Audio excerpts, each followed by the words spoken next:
Good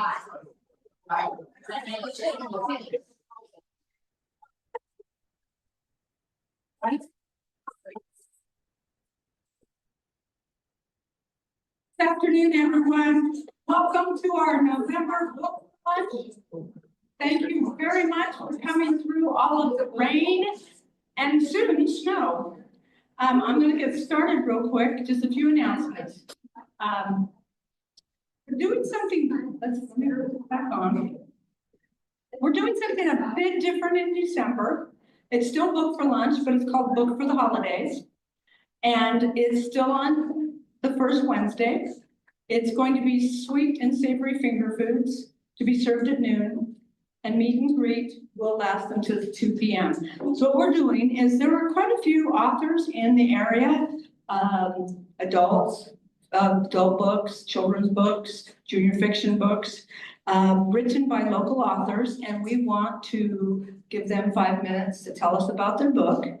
And we thought, give them an opportunity if you in the local area would want to buy their book for a Christmas gift or something like that, then you could support your local authors for Christmas. So we called it Book for the Holidays. And also, please just go ahead and reserve. We have about 5 or 6 people. Oops, 5 or 6 people. Penny, we're going to have 5 or 10 minutes to talk, but we'll have, and then you can just go look at the books also. You can, because sometimes it's nice to see the books. Some of them aren't available during their regular year and things like that, so they could give us time. So we wanted to mix that up a bit. And it says we kindly encourage attendees to arrive by noon to catch the author's talk. We look forward to seeing you there. If you can't make it at noon, then we'll go until 2. So invite your family, your friends, and we'll just have some finger foods. Okay. And then I know you guys all saw the construction out in front. So what they're doing now is digging out our cement sidewalk, and they're going to put a ramp in so that we can get to the east door to get in better. And then in the next couple of months, they're putting a ramp in that goes to the southeast. We're making a new southeast door that faces east, and will be a really nice ADA entrance closer to the parking lot, and the ADA parking will move over. And I'll put a picture up that Marla helped me put up and print and post on a board. I just haven't gotten it up yet. So as we progress, we'll put the notices on Facebook and things. So we just want to keep you informed. And then we still have our ESL classes going on. And we still have our youth activity centers in the afternoon. And then, of course, we'll have our announcement on Facebook, our catalog, and our website if we have an announcement like closing because of weather or something. Don't forget, we do have Sunflower E-Library. If you're traveling, it's really wonderful to have a book on your phone or on a tablet. And if you have one of those cars that, sync with it, you can put it on your radio. That's sync, and it's wonderful. You can also get movies through Hoopla besides books. This is another one that has movies. It has some magazines, books, audio, and reading books. And then that's about it for right now because I don't have a lot. I do want you to know we're starting something new this year. We've talked for a long time about having a newsletter. It's kind of hard to keep a newsletter going, every month. We're not going to do it every month. We'll probably do it quarterly. We've tossed it around, and Bob, who joined us as a more full-time staff person in our bookkeeping, she also does our ESL. And she says, hey, can we do this so that we can make it simple? So simple English, so that I can do it in Spanish and English, so everybody can read it. And especially, and so we're starting out with that. Our first post was meet the staff. And I said, yes, put yourself on it. And then the back is December and some of the events going on this next month. And then we'll do something January through April to kind of keep you informed. There'll also be something on community happenings. She may put some things in from the chamber that are helping, so that once again, getting people that would like to know a little bit more what's going on, and we'll describe some of our things. So that's reposting, right? Right, and we're not gonna send it. Oh, they're not. We'll probably put it on email. We'll probably have it printed here. I doubt that we'll spend all that money on postage, really, unless somebody, really wants to contribute, helping to send several $100s worth of postage. I don't think it's that big a deal. I think we can send it to you by email. And we have your emails because all of you guys, most of you sign up and we let you know that this is coming. So that's another thing. And then let me invite our author up. I just want you to know she has a few books to sell. I'll promote it right now. All right.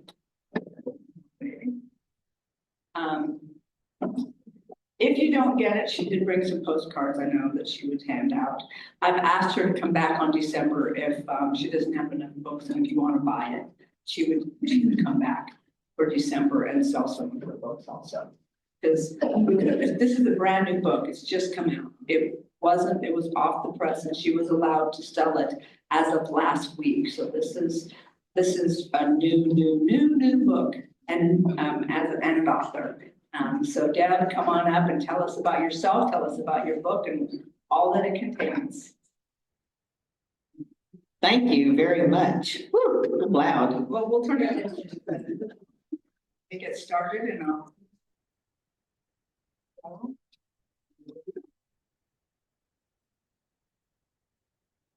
Yeah, you may need to turn me down. Way down, way down. And how's that? Hello, hello. Is that good for everybody? Thank you so much for having me. I spoke 20 years ago here. It was, I don't know, was anybody here that day?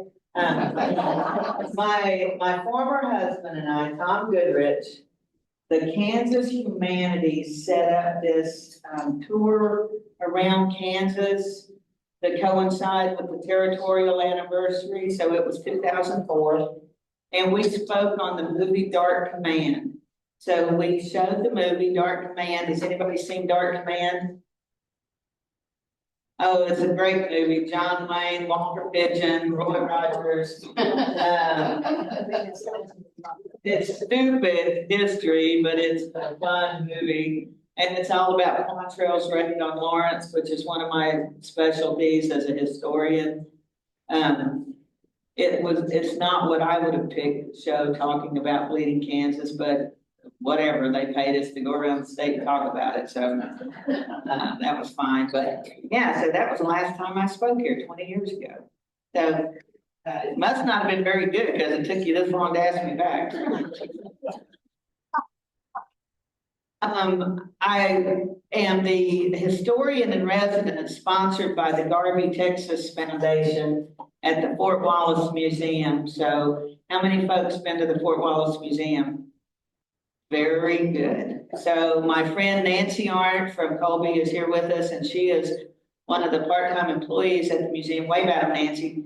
And she is so valuable because her experience as an amateur archaeologist serves us very well. So we're very fortunate to have Nancy on staff at the museum, and she's going to be working the rest of the week. So if you haven't been down lately, you want to come down and visit Nancy. Winter hours, 10 o'clock. Monday through Saturday, closed Sundays. So 10 to 4 Mountain Time, Mondays through Saturdays, closed Sundays.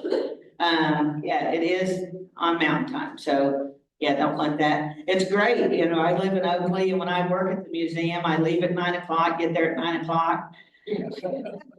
Bite you in the butt coming home, but going that way is really great. And then my friend Carol Johnson came over, my neighbor, and Carol is a retired teacher and has grandkids doing amazing things now. And so really a great supporter of what we do at Fort Wallace and all my projects. And I appreciate Nancy very much. Nancy and Carol both. Okay, Charlie Curtis. So how many people know who Charlie Curtis was? This is why I wrote the book. When I moved to Kansas, and yes, I'm not from Kansas originally, for those of you that hadn't guessed already, I grew up in the Blue Ridge Mountains, Virginia, North Carolina, and I came to Washburn as a very non-traditional student. Way non-traditional, like twice the age of all the other people. In the 1990s, I'd always been a journalist. So I always got jobs. I was a journalist in high school. So I just kept getting jobs. But I wanted to live somewhere else and get my degree. And I had no intention of staying in Kansas. But this is the movie I would have picked if I could have shown a movie about leaving Kansas. Santa Fe Trail. How many people know the movie Santa Fe Trail?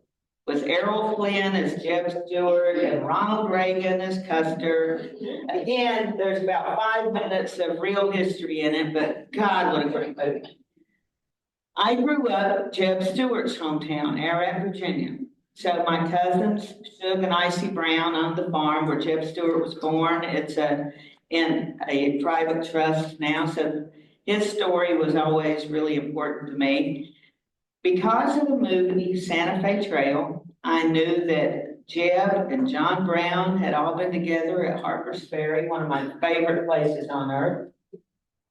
And when I moved to Kansas in 1992, I was walking around Topeka Cemetery one day, because I'm from the South and we love dead people. I'm walking around the cemetery, and I literally tripped over the grave of Cyrus K. Holliday.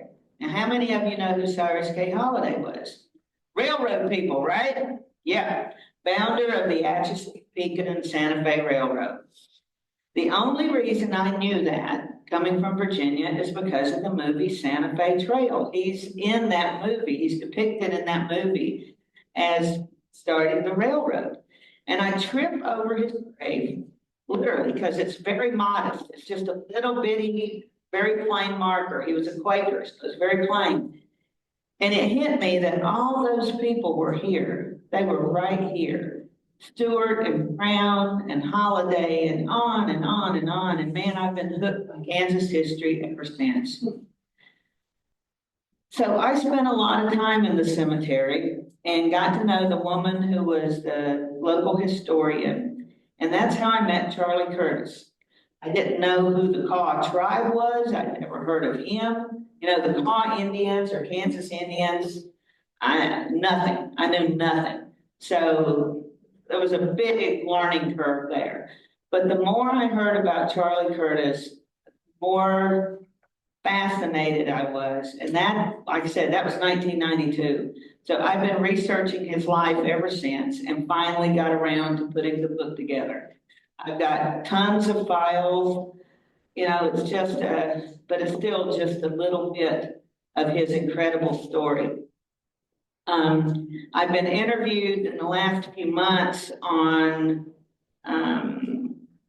national Fox News, national PBS, a couple of different things, because he was the first vice president of color.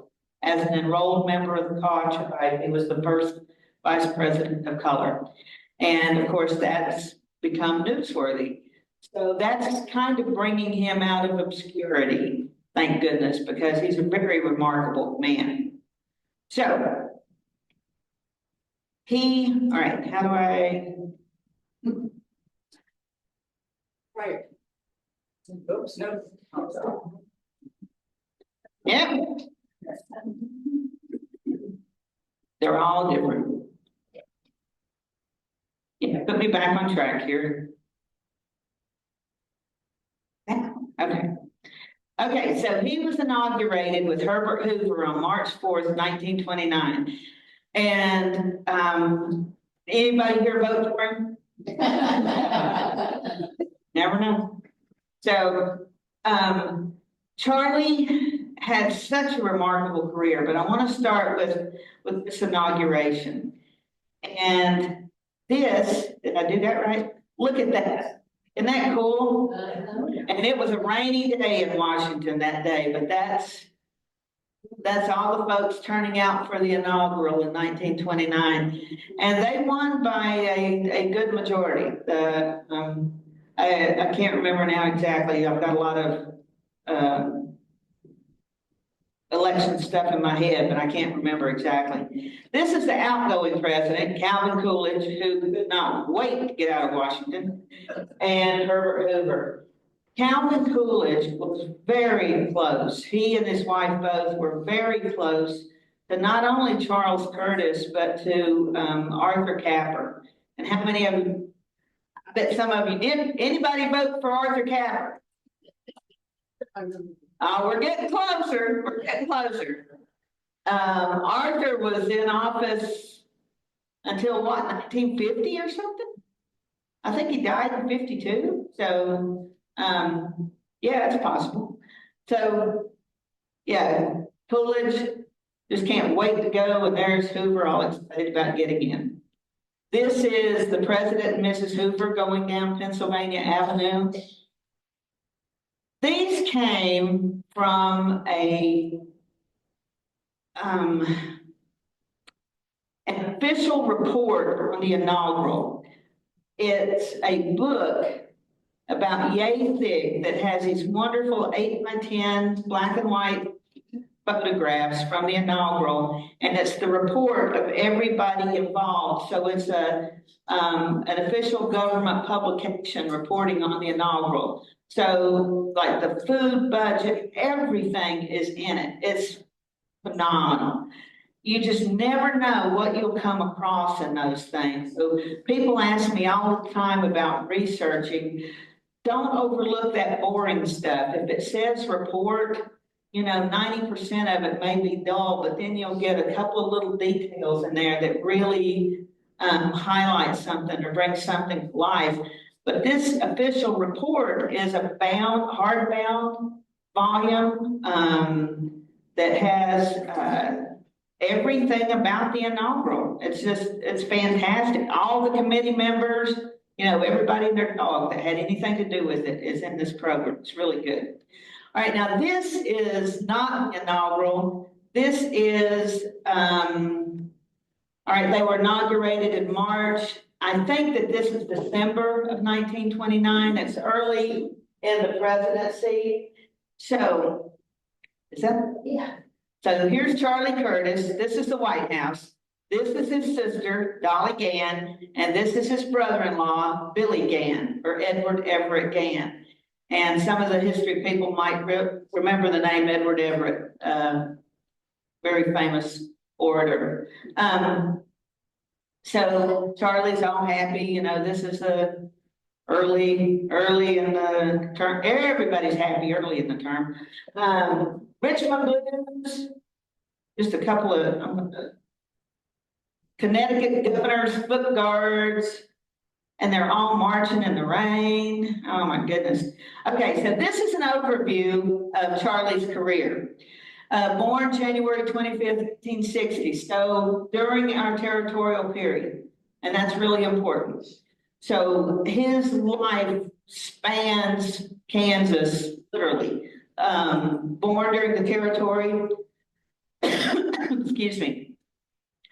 Born during Buchanan's presidency. I'm one of the historians that ranks the presidents for C-SPAN.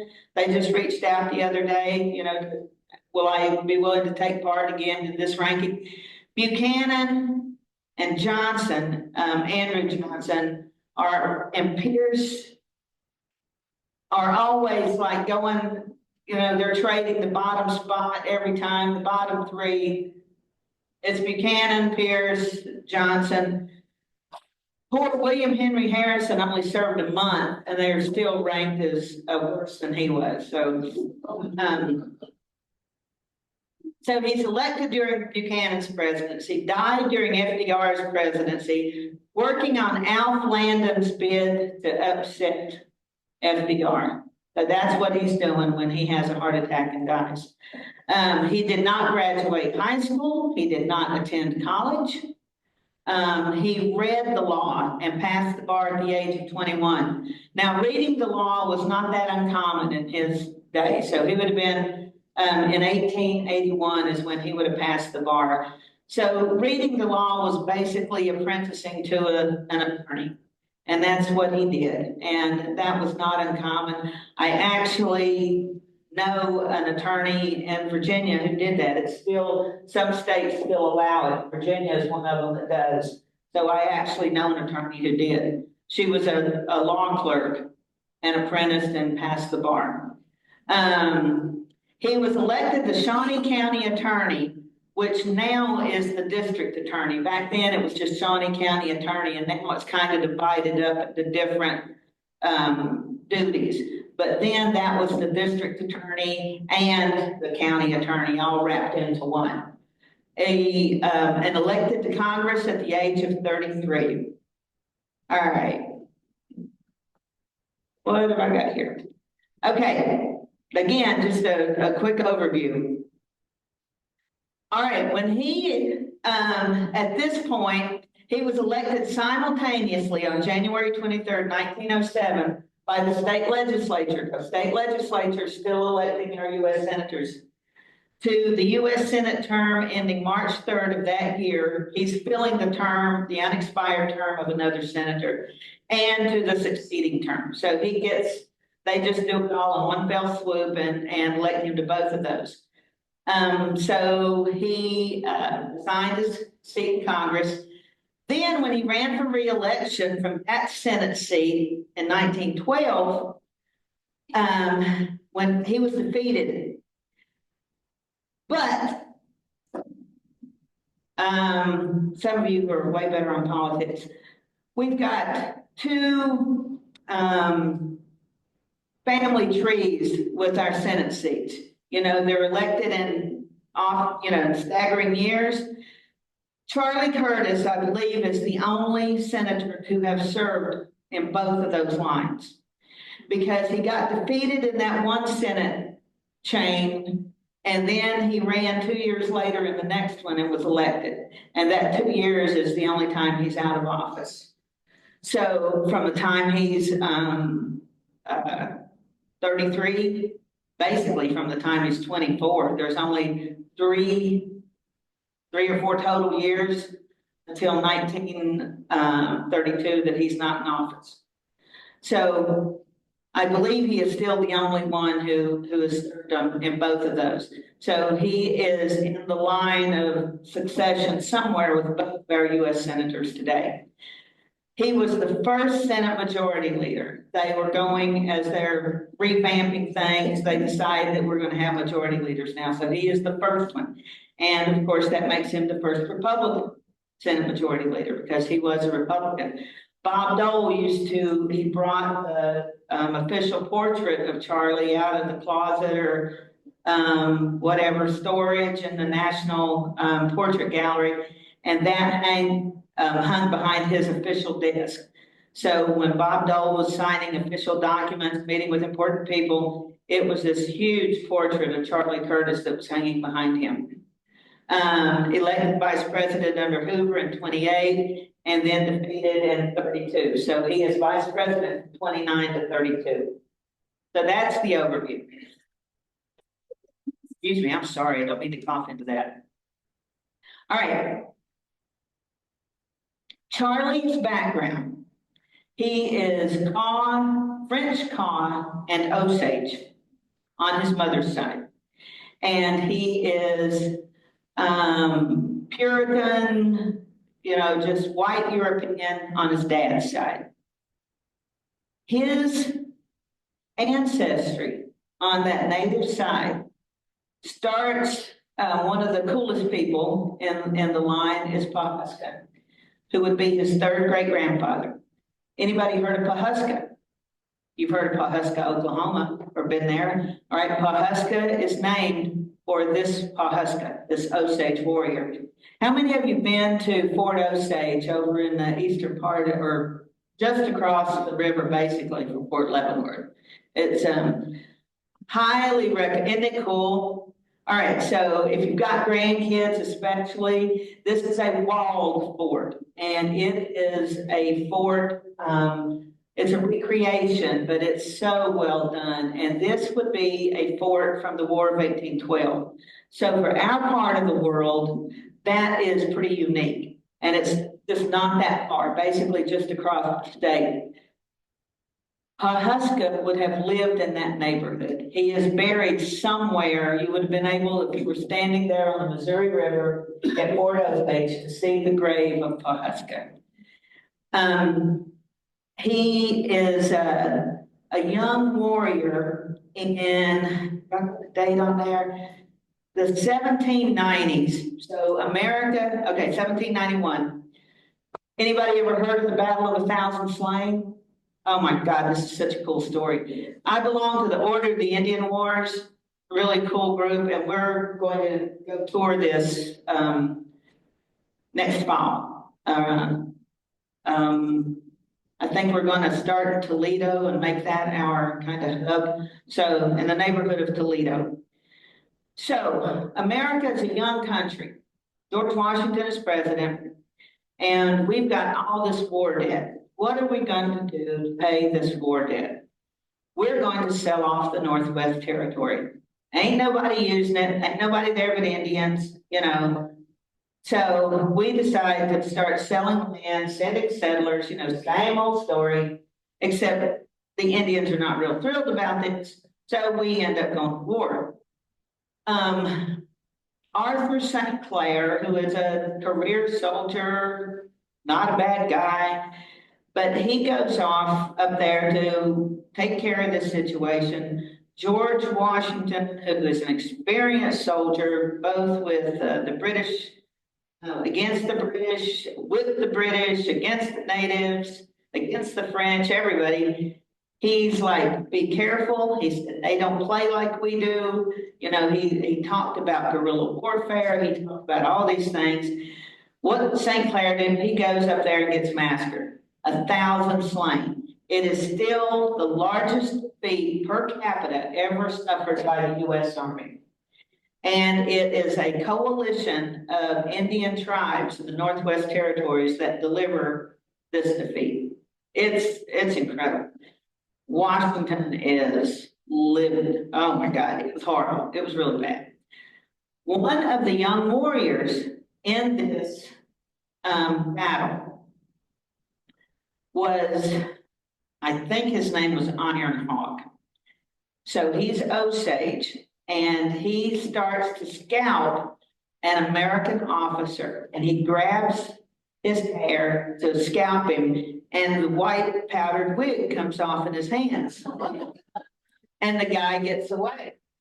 So it's like, wow, this is big medicine. You know, this is powerful medicine. So he keeps that wig and he wears it on special occasions. And then they call him White Hair, Pawhuska.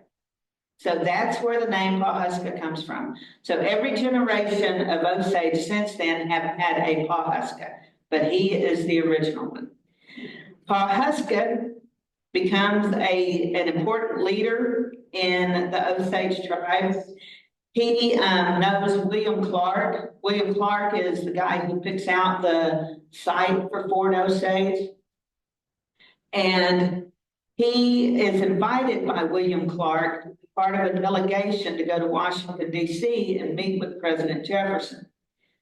So Jefferson, gosh, there's so much of Indian removal and westward expansion. Obviously, you know, the Louisiana Purchase, but there's so much of the Indian removal story that starts with Jefferson too.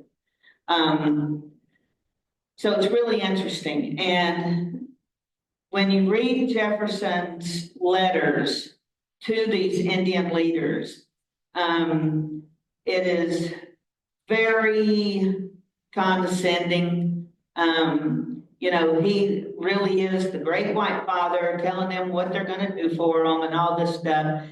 And as enlightened as Jefferson is, and I'm a Virginian, love Jefferson, but as enlightened as he is, he's still very condescending to these people. And as they figure out going through the years, nobody cares. It doesn't matter what you think. You can go along with the program or not. This is how it's going to be. So that's how it was with Jefferson. Several of the delegation have a war dance, and Pawhuska does not take part. He sits out, he won't do it. And Thomas Jefferson scribbled on this little program for the day next to Pawhuska's name, ignorant. Now, I don't know if he thought Pawhuska was ignorant because he didn't play the game. Pawhuska was definitely not ignorant. I don't know. You know, we can't go back and ask Jefferson why he thought that. But it's pretty interesting. Okay, Pawhuska's son-in-law is White Plume, and White Plume is Kaw. So he is a significant chief in the Kaw Nation, or the Kansas Indians.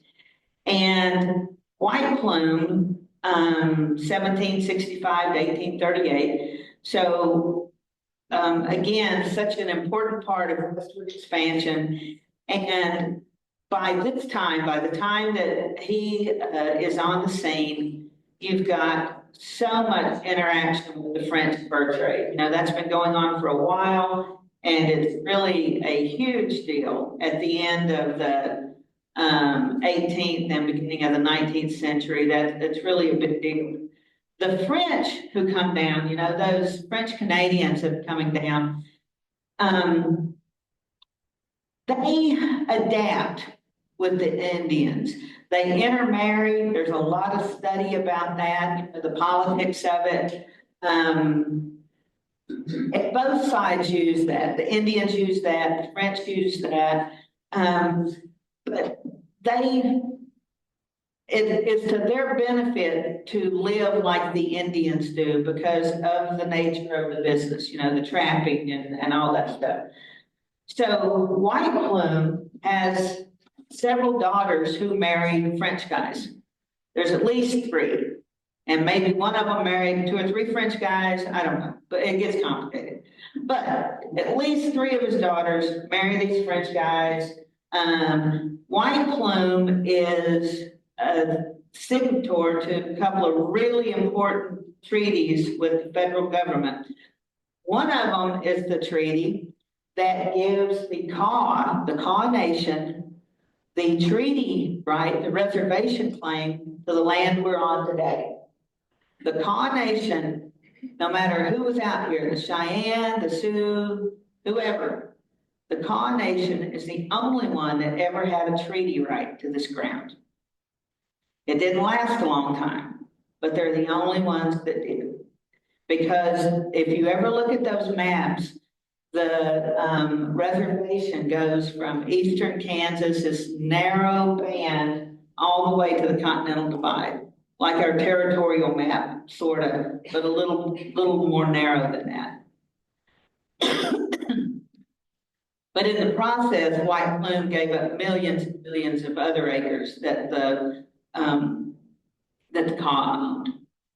All right, he goes to Washington too, and he meets President James Monroe.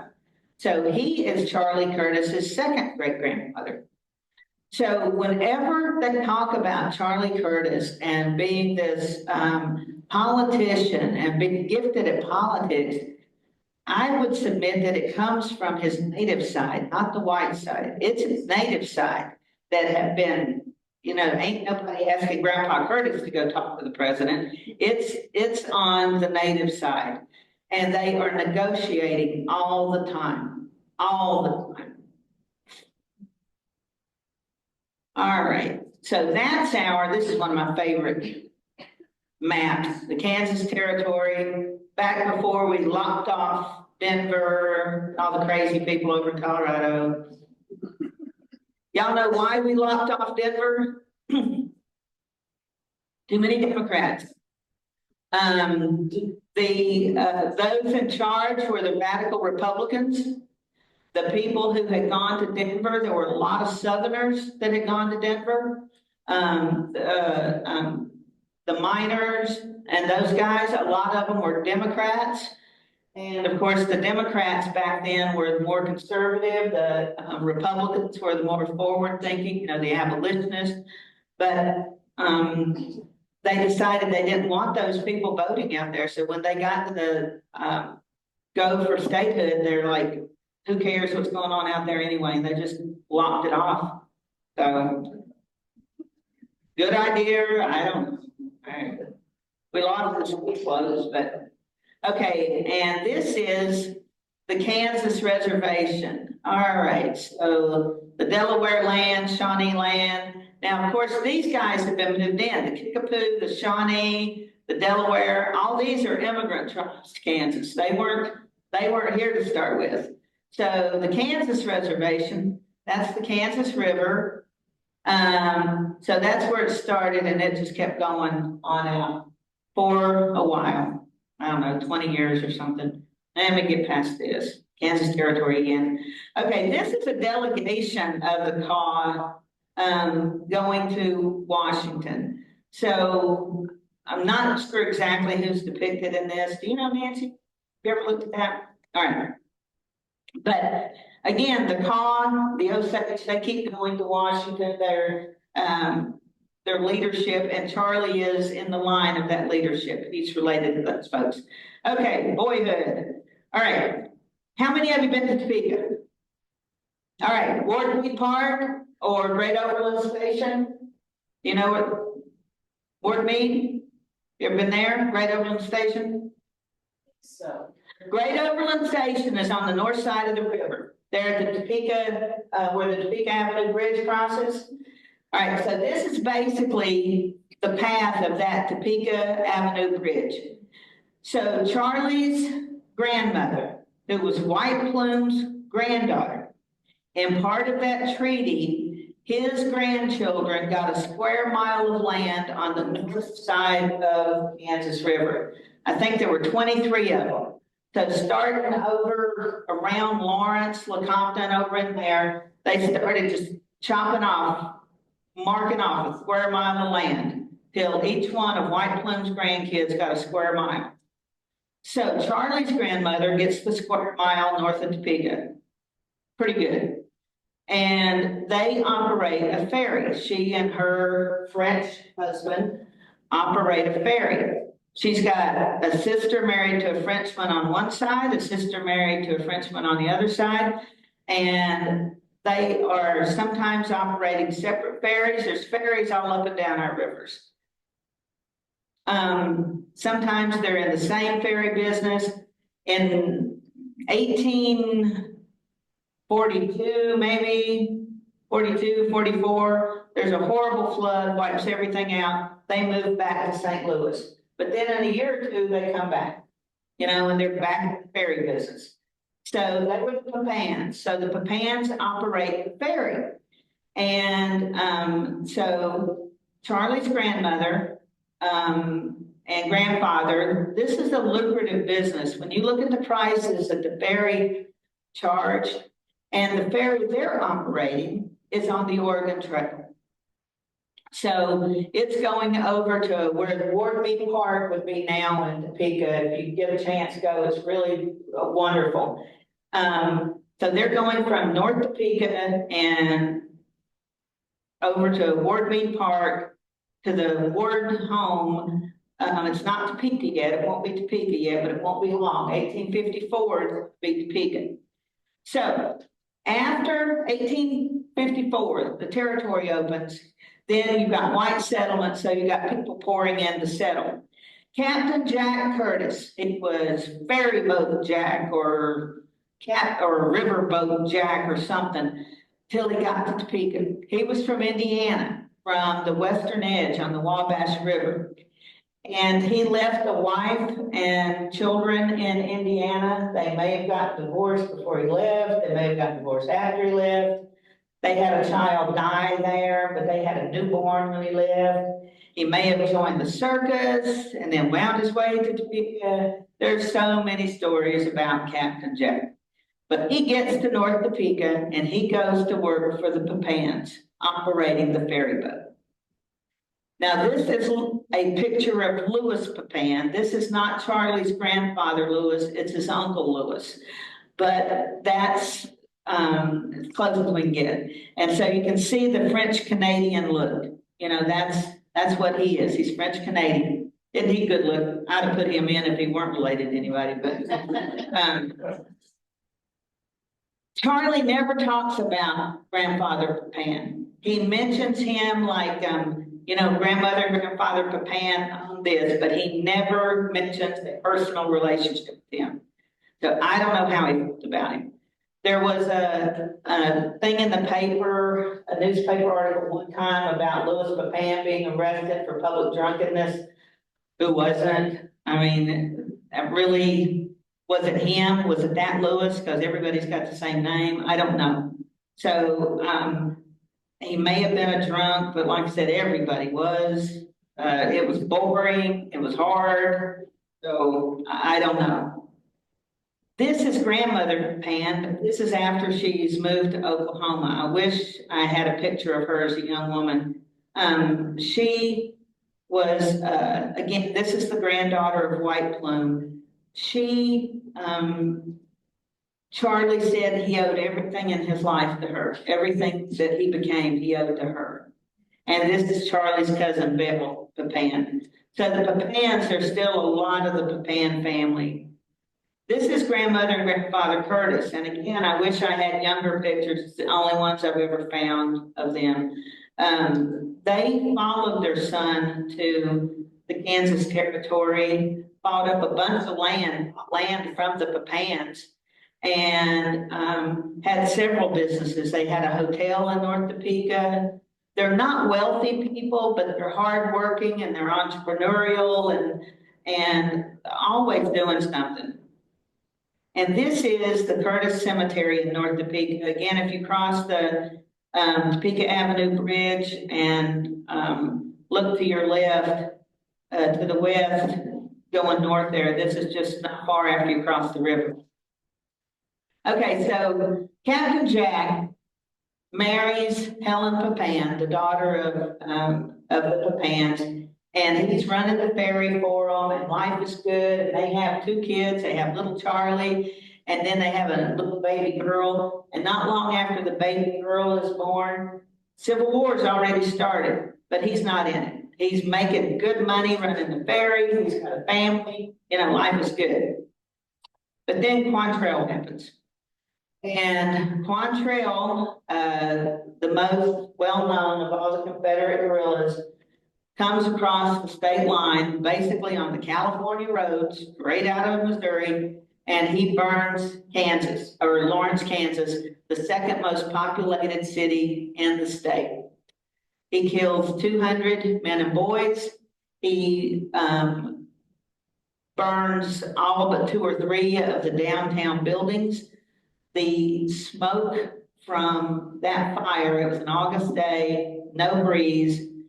They could see the smoke in 38 counties on both sides of the border. It is one of the most horrific events of the Civil War. So, we, in Topeka, people are seeing the smoke and they know something's going on in Lawrence. And Topeka and the other communities start sending folks over there to see what's going on. And when they get back, Captain Jack has already raised a company of men to go answer whatever has happened. They don't know what's happened, but he's already getting the men together to go fix it. Now, Captain Jack,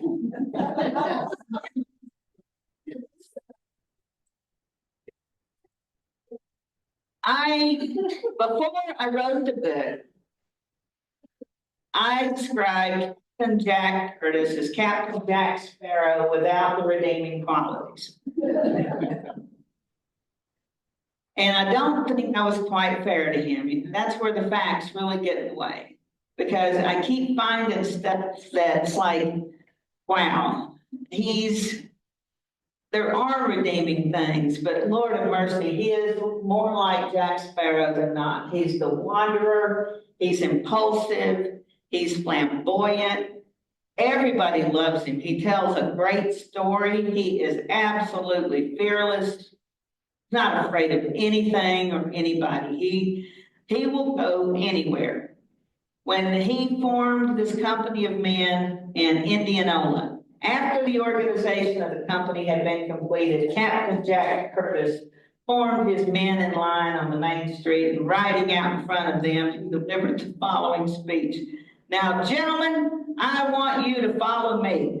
There's no place where Jack Curtis doesn't go.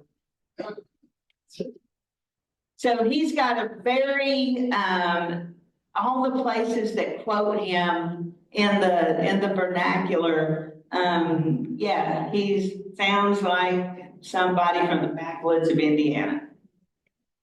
I love this quote. I love this one. Basically, he's in the thick of the war, and the 15th Kansas is notorious, absolutely notorious. So we got Jennison's, Jayhawkers, the Redlegs. These are the people he's falling in with. So remember the Redlegs? How many of you seen the movie The Outlaw Josie Wales? All right, remember the beginning of the movie? The Redlegs are the ones burning Josie Wales' home. They are the special forces of the Jayhawkers. They're the real badass guys. I used to work do media training at Fort Leavenworth and do staff rides. And so we were doing a staff ride of the border war for these visiting French officers. And we went to Fort Osage and we're doing the Battle of the Blue and all around Westport and everything. And they don't care, and they're snapping pictures and all this stuff. Well, one of my buddies, a retired Army officer, has every gun used in every war other than the tanks that America's ever been in. And we stop at a picnic area. He's got 3 picnic tables covered in weapons. And the French guys are taking pictures of the trains and the landscape and everything. And finally, Ed picks up this big dragoon pistol, and it's like that long. And he says, has anybody seen the movie The Outlaw Josie Wales? They all turn to look. And one of the French majors comes over and he takes that gun in his hands like the Holy Grail. Clint Eastwood is my hero. And from that minute, they were in it. So they were all about it. We had them for the rest of the day then. But those Jayhawkers, that's Jack Curtis. That's who he's traveling with. So then we talk about elections. George Hoyt's Redlegs. So George Hoyt, the most notorious of the Redlegs, which is saying a lot. This is George Hoyt right here in the middle. And this is Jack Curtis right there. George Hoyt, after the war, prosecuted for war crimes and everything. Do you know what became of him? Became Attorney General of Kansas. It's a great country or what? All right. Redlegs in Weston, Missouri. We think, but we don't know that is Jack Curtis. Weston, Missouri at that time, Buffalo Bill Cody's uncle's living over there. He's one of the biggest landowners, most important man in Weston. Isaac Cody's brother, can't think of his name now. But yeah, dying to prove that. And there's a painting of a red leg. Here's order number 11, where the Redlegs are throwing people out of their homes. Over on the Missouri side of the line after Quantrell's raid, they depopulated 3.5 border counties. It's horrible. Probably 23,000 people, I think, left homeless. Yeah, it's horrible. It really is horrible. 63. Yeah, 63. So Quantrell's raid is August, and then order number 11 is issued before the end of the month, and it just keeps getting worse. It's terrible. Okay, so a bunch of these guys, it was so bad that a bunch of these guys are court-martialed for war crimes. Captain Jack is one of those. So he is court-martialed for war crimes and sentenced to a year at hard labor over in I think in Missouri, maybe, I don't remember, Springfield, maybe Jeff City, I can't remember. But anyway, sentenced to a year at hard labor. Okay, so we get the border war is such a mess. And There is a blanket pardon, not long after this, sometime in 1865, that basically all these war crime things are just gonna go away because we ain't got time, we can't sort it out, we gotta get on with building the country, and it's just a mess anyway. Getting to the bottom of it really is hard. So he was one of the people who was pardoned, and after a month, he comes back home. But you know, with little Charlie around the table, you know, Daddy's off in jail, his grandparents are raising him, you know, he's back and forth between his grandparents. Well, in 65 or 66, his French Paw grandparents go to live on the reservation at Council Grove. And he goes to join them. So in 66, that little boy who's 6 years old is living on the reservation. Now, when Charlie talks about that, it's like everything. He's got this myth he's created of his life. And it is awesome. You know, they're hunting, fishing, and he talked about the people from Council Grove would come and the travelers would put a nickel in the end of a stick. They'd notch a stick and put a nickel in, and the boys would shoot with their bows and arrows. If they could hit that nickel, then they could keep the nickel. And he said, I got real good at shooting. So the area where we are now was not part of the Kaw ancestral homeland, but it was part of their ancestral hunting ground.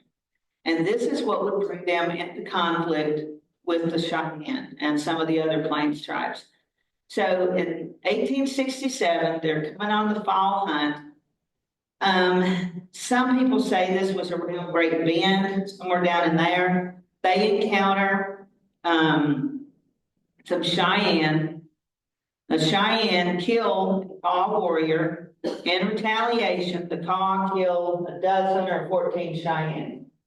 So for that moment, they have the upper hand, but they know that they can't maintain it. They are no match for the Cheyenne. Their numbers have been decimated. They've been poor and starving for a long time.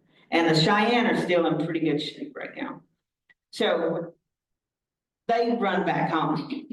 But their trek back home, they have not finished their hunt, so they don't have any meat for the winter. They stop off in Junction City and Fort Riley. It's awful. They estimate more than 60 people died on the way back home. And they're performing, they're doing, they would go into the streets of Junction City and onto the post at Fort Riley and just do dances and stuff for food. I mean, it's awful. If you read Ron Park's book, The Darkest Period, it's just heartbreaking. So, survivors do get home. And even though this has not been successful, they have Cheyenne scalps. What do? They have a scalp dance. They're going to celebrate that victory. It's probably the last scalp dance the Kaw Nation ever had. So this is back on the reservation. Charlie Curtis never mentions this publicly, never anything that I've found, never in an interview. He had to have seen it. Everybody at the reservation. Excuse me.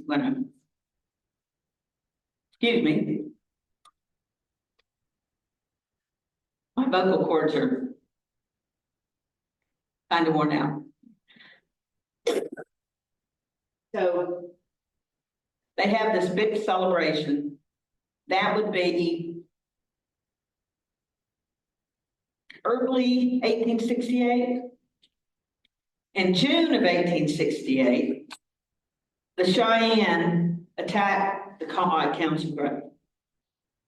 So Tall Bull probably is in this mix. So sorry. Maybe Roman Nose, though probably not. Some people said he was, but I don't think he was. But pretty sure Tall Bull was in the mix. Some of the legendary Cheyenne were there. The people in Council Grove in the town say, well, have at it, because they're trying to get rid of the cog, because they're living on this great land right there on the Santa Fe Trail, and we'd really like to get rid of them. So this is one of those pivotal points in Charlie's life. He will tell the newspaper reporters that he made the walk 60 miles to Topeka to tell the governor they were under attack. And this is the governor, that's Sam Crawford. Oops, I love Sam Crawford, he's something else. But this is Sam Crawford when he's governor, some other guy, one of the war governors. Charlie actually went with his uncle or cousin, Josie, who was an interpreter. And they tell the governor, and the Governor Crawford is one of these guys, shoot it, paint it, fix it, blow it up, do something. He is pissed off. And he heads down to Council Grove, and by then the Cheyenne have already gone. Nothing much happened, thankfully. But it could have been really awful.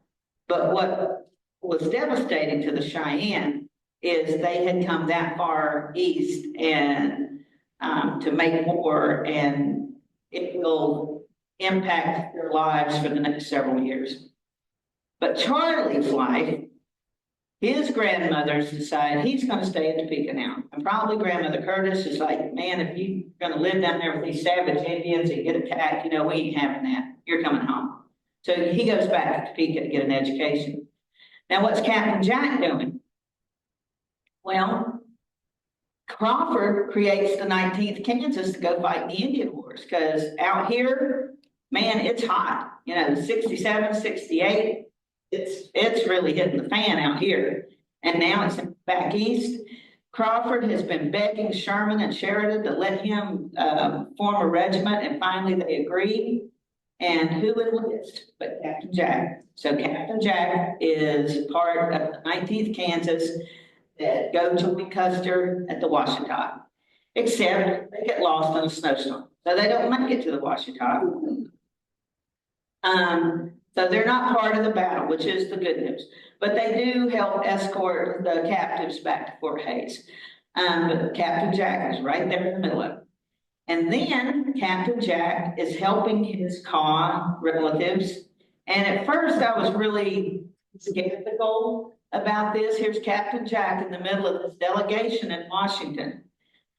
But his Kaw relatives love him the rest of his life. They enlist with him in the Civil War.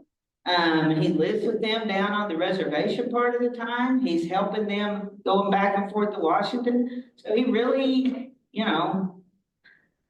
it's complicated. All right, so Charlie is doing anything he can to make a living, to get by. He wants an education, but he's a jockey. He is good.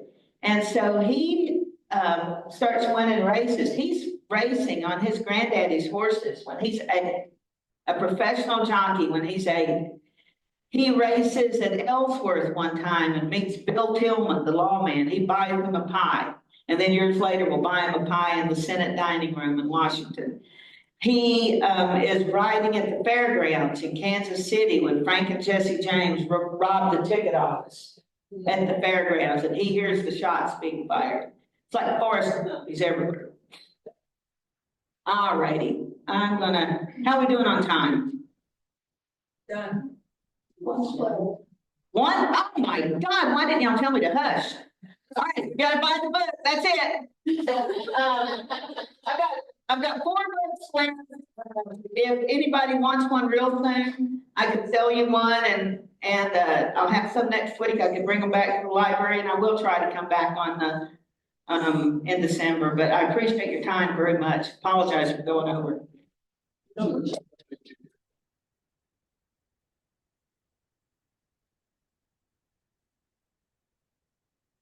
Yes.